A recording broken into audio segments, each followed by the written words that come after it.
बात है ये 1993 की। इसे मैं कहानी नहीं कहूँगी क्योंकि ये घटना मेरे जीवन में घटित हुई। पति की मृत्यु के बाद मुझे अनुकंपा में नौकरी मिली थी।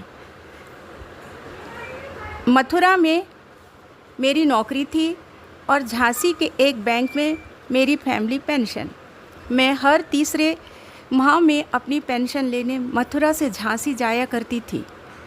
उस दिन भी मैं पेंशन लेने अपने 3 बच्चों के साथ झांसी आई हुई थी। बता दूं, मेरा बड़ा बेटा 5 वर्ष, बेटी 3 वर्ष एवं छोटा बेटा 1 वर्ष का। तीनों ही छोटे होने के कारण सामान कुछ अधिक हो जाया करता था। उस दिन मेरे पास एक छोटा मनी पर्स व एक बांस की डलिया थी जिसमें बच्चों के कपड़े व खाने पीने का सामान था। मुझे झांसी में मथुरा तक की ट्रेन नहीं मिली, सो मैंने आगरा तक की ट्रेन में सफ़र करना उचित समझा। आगरा से फिर दूसरी ट्रेन पकड़कर मथुरा जा सकती थी। इसी इरादे के साथ मैं ट्रेन में सवार हो गई। इत्तेफाक से ट्रेन तकरीबन खाली थी। मैंने 2 बच्चों को एक बर्थ पर सुला दिया। छोटे बच्चे को लेकर दूसरे सामने की बर्थ पर बैठ गई।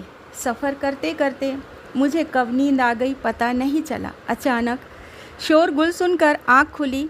तब एक व्यक्ति से मैंने पूछा, भाई साहब कौन सा स्टेशन है? वो बोले आगरा। इतना सुनते ही मैं हड़बड़ा कर उठी और आनन फानन में बांस की डलिया उठाकर बच्चों को लेकर नीचे आ गई।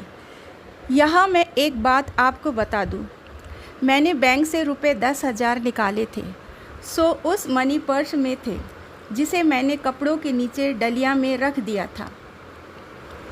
इंजन ने सीटी दे दी थी। ट्रेन बस चलने को थी। अचानक ख्याल आया, बच्चों को कुछ खिला दूं, वो भूखे होंगे। सामने बेंच पर बच्चों को बैठाकर जब डलिया में देखा तो मनी पर्स नहीं था, काटो तो खून नहीं वाली स्थिति थी। बड़े बेटे से पूछने पर वो बोला, बहन ने डलिया खोला था बिस्कुट खाने के लिए, उसने पर्स वहीं बर्थ पर निकाल कर रख दिया था। वापस रखी या नहीं उसे नहीं मालूम।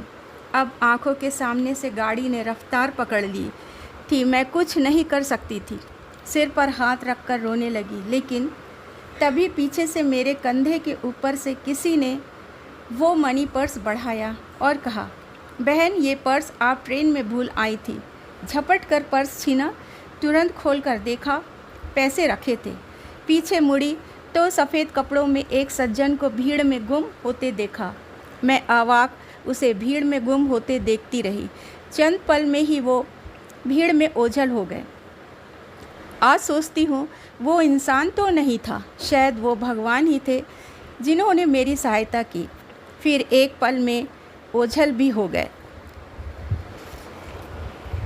यह सब प्रक्रिया पलक झपकते ही घट गई। आज भी मैं सोचती हूँ वो मानव तो नहीं थे, क्या वो भगवान थे? हाँ, निसंदेह वो भगवान ही तो थे।